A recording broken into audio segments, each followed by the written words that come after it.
शिक्षा वैसी हो जिससे हो सके चरित्र निर्माण। शिक्षा वैसी हो जिससे हो सके चरित्र निर्माण। जहाँ होगा चरित्र निर्माण वहीं बनेगा भारत महान। पुरातन समय की शिक्षा पद्धति बहुत अच्छी थी, जहाँ विद्या के साथ साथ ही विद्यार्थियों का चरित्र निर्माण भी किया जाता था। मैं इस बात से बिल्कुल सहमत नहीं हूँ। हर युग की शिक्षा का अपना महत्व होता है। अगर उस शिक्षा पद्धति पर राम थे तो रावण भी तो था, श्री कृष्ण हुए तो कंस भी तो था। शिक्षा सभी के लिए एक जैसी होती है। राक्षस और दानव भी तो उसी शिक्षा से बने हैं। लेकिन गुरु के प्रति कितना सम्मान था तब। भगवान श्री राम जो साक्षात भगवान थे, वो भी गुरु के सामने शीश झुकाते थे। वह सम्मान तो आज भी है, लेकिन शिक्षा का व्यावसायिकरण हुआ है, जो कि एक कटु सत्य है। आज के समय में विद्यार्थी और उपेक्षाएं की कई ज्यादा उपेक्षाएं होती है। पहले ऐसा नहीं था। तो चलिए समझते हैं उस अंतर को हमारी अगली प्रस्तुति से।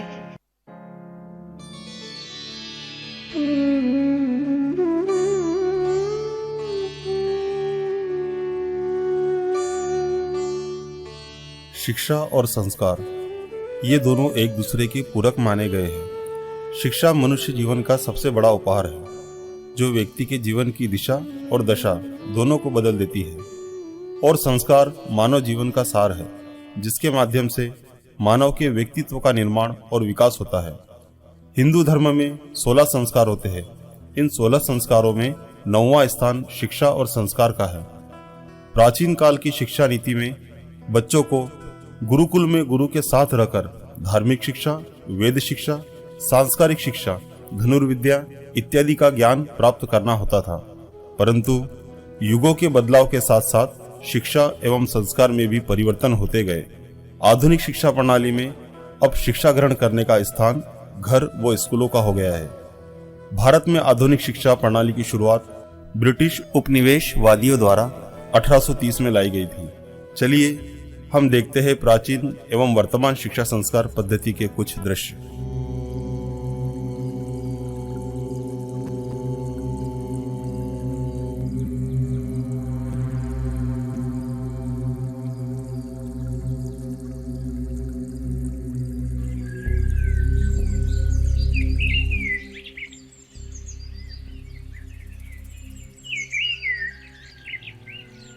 प्रणाम गुरुदेव। आयुष्मान भव। अपना स्थान ग्रहण करो वत्स। मैंने आप सभी को समान रूप से सभी प्रकार की विधाओं की शिक्षा दी है। आज आप सभी का शिक्षा काल पूर्ण होने जा रहा है। मैं आज आप लोगों की एक अंतिम परीक्षा लेना चाहता हूँ। कैसी परीक्षा गुरुदेव? ठहरो, बताता हूँ। आप यहाँ आइए और इन बांस की टोकरियों को लेकर आप सभी में वितरित कीजिए। जी गुरुदेव।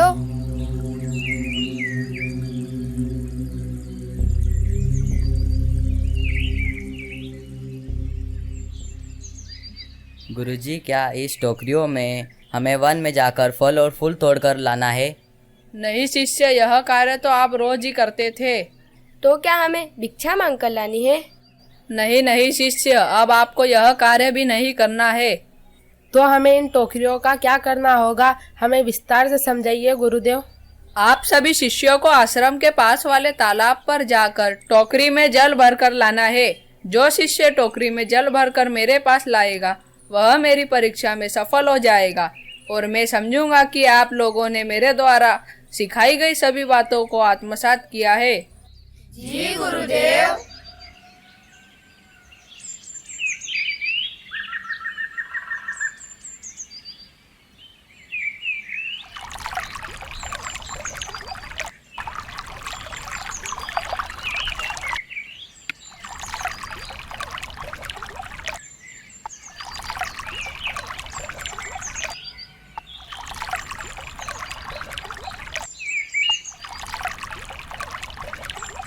अरे यह कार्य तो असंभव है। गुरुदेव ने यह कैसी परीक्षा ली है?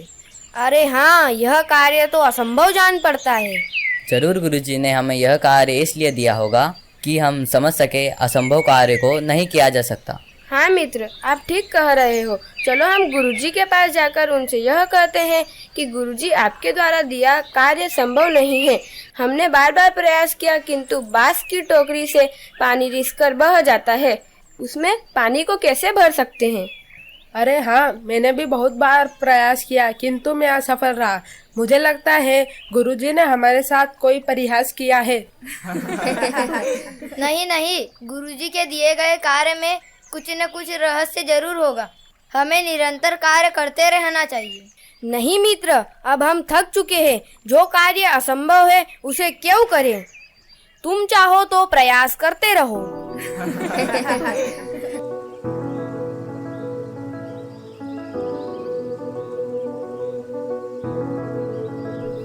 प्रणाम गुरुदेव। आ गए वत्स। हाँ गुरुदेव, लेकिन हम आपके दिए गए कार्य को पूर्ण नहीं कर सके। हाँ गुरुदेव, क्या हम आपके द्वारा ली गई परीक्षा में अनुत्तीर्ण हो गए? लेकिन गुरुदेव, बांस की टोकरी में जल, यह तो असंभव है। हम सभी ने बार बार प्रयास किया किंतु जल टोकरी से रिसकर बह जाता था। अरुण कहाँ है? वह आप लोगों के साथ नहीं आया? नहीं गुरुदेव, हमने उसे बहुत समझाया लेकिन वह नहीं माना। वह तो अभी तक असफल प्रयास कर रहा होगा।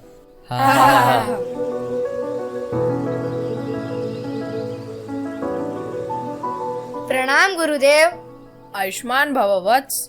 क्या तुम टोकरी में जल भर कर ले आए? जी गुरुदेव। शिष्य अरुण, तुम बाकी लोगों को बताओ यह कैसे संभव हुआ? गुरुदेव, मैंने भी बाकी मित्रों की तरह कई बार प्रयास किए कि और असफल रहा, लेकिन मैं जानता था कि आपके द्वारा दिए गए कार्य में कोई न कोई गूढ़ रहस्य होगा और मैं पुनः अनवरत प्रयास करने लगा। मैंने देखा कि बांस की टोकरी की चिपलियां पानी की वजह से धीरे धीरे फूलने लगी और पानी में पड़ी रेत के कण उन खाली स्थानों को भरने लगे जहाँ से पानी रिस रहा था, और पानी का रिसना धीरे धीरे बंद हुआ और मैं अपने कार्य में सफल हुआ। देखो शिष्यों, अरुण ने मेरे द्वारा दी गई शिक्षा को आत्मसात किया, इसलिए वह परीक्षा में सफल हुआ। आप लोगों ने भी प्रयास किया किंतु अपना धैर्य खो दिया। हमें जीवन में कोई भी कार्य दृढ़ता और धैर्य से करना चाहिए। आशा है आप सभी इस परीक्षा को आजीवन याद रखेंगे। प्राचीन काल की शिक्षा पद्धति में गुरु सर्वोपरि होते थे। बालक को आश्रम में रहकर ही विद्या अध्ययन करना होता था। आश्रम में गुरु ही शिष्य के पालक, अभिभावक व संरक्षक होते थे। इसलिए उस समय गुरु का आदेश मानना परम कर्तव्य माना जाता था। परंतु आज की इस भागम भाग वाली जिंदगी में पालकों के पास अपने पाल्य के लिए समय नहीं है। बच्चों की अच्छी व बुरी आदतें परिवार व विद्यालय का प्रतिबिंब होती है, जिसे उचित मार्गदर्शन देना पाल्य एवं शिक्षक का मुख्य उद्देश्य होना चाहिए। एक महान दार्शनिक ने कहा है कि शिक्षा ही ऐसा साधन है जो मनुष्य को मनुष्य बनाती है। तो आइए देखते हैं अगला दृश्य।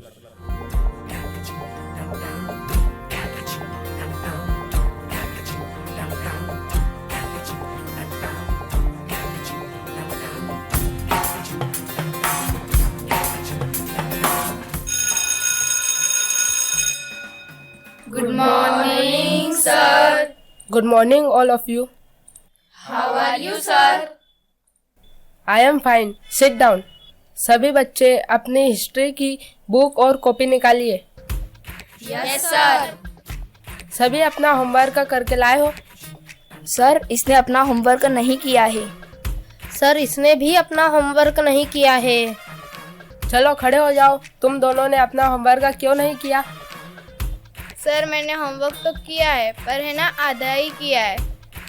सर, मुझे कुछ समझ में नहीं आया था। सर, ये तो हमेशा ही अपना होमवर्क नहीं करके लाते। हाँ, ये दोनों हमेशा ऐसा ही बोलते हैं सर। शांत रहो, तुम दोनों बैठ जाओ। चलो, मैं तुम्हें एक कहानी सुनाता हूँ। क्या तुम सब सुनोगे? Yes sir. करत करत अभ्यास के जड़मती हो सुजान, रसरी आवत जात ते सिल पर पड़त निशान। सर दोहे का मतलब क्या है? बताता हूँ, यह कबीरदास का दोहा है। इसका अर्थ है कि बार बार अभ्यास करने से मूर्ख व्यक्ति भी ज्ञानवान बन जाता है। जैसे कुएं से बार बार पानी निकालने पर वहां पर लगे पत्थर पर रस्सी से निशान पड़ जाते हैं। मुझे समझ में नहीं आया सर। Don't laugh. मैं इसी के आधार पर एक कहानी सुनाता हूँ। कहानी का नाम है मेहनत का फल। एक समय की बात है, एक ऋषि ने अपने कुछ शिष्यों की परीक्षा ली। गुरु ने अपने शिष्यों को बांस की टोकरियों में तालाब से जल भरकर लाने को कहा। मैंने ये कहानी सुनी है सर। मैंने भी यह कहानी मोबाइल पर देखी है सर। सर ये कहानी तो मैं भी सुन चुका हूँ। सर कोई और कहानी सुनाओ ना।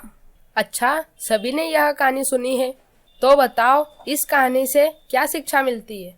सर शिक्षा दीक्षा तो कुछ नहीं है, पर जैसे आप होमवर्क देकर हमको बिजी रखते हैं उसी प्रकार गुरु ने भी किया होगा। अच्छा, बहुत खूब। तो तुम बताओ, तुम उसकी जगह होते तो क्या करते? मैं उस बांस की टोकरी में प्लास्टिक बिछा लेता और पानी ले आता। पानी ही तो लाना था। Very good, excellent. तुमने सही कहा। उस समय गुरु की आज्ञा मानना सर्वोपरि था। तुमने जो तर्क दिया वह भी सुंदर है, पर हार्ड वर्क के साथ स्मार्ट वर्क का समायोजन कर हम सभी काम को आसान कर सकते हैं। क्या आप सभी को समझ में आया? Yes sir.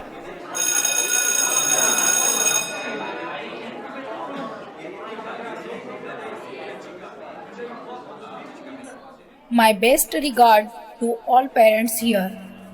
आज की सभा में उपस्थित सभी महानुभावों को मेरा सादर प्रणाम। आज इस नाटक को प्रदर्शित करने का मुख्य उद्देश्य वर्तमान व प्राचीन काल की शिक्षा पद्धति व संस्कारों को दर्शाना था। हम कदाचित यह प्रदर्शित नहीं कर रहे थे कि प्राचीन काल या वर्तमान की शिक्षा पद्धति किसी से बेहतर या श्रेष्ठ थी। दोनों ही युगों की शिक्षा पद्धति उस समय के अनुकूल थी। प्राचीन काल की शिक्षा पद्धति व्यवहारिक मूल्यों व संस्कारों पर केंद्रित थी, वहीं आज की शिक्षा पद्धति व्यवहारिक मूल्यों के साथ व्यावसायिक मूल्यों पर आधारित है। प्राचीन काल में कठिन परिश्रम को लक्ष्य की प्राप्ति का माध्यम बताया गया, वहीं आज की शिक्षा पद्धति में कठिन परिश्रम के साथ स्मार्ट वर्क का समायोजन भी है।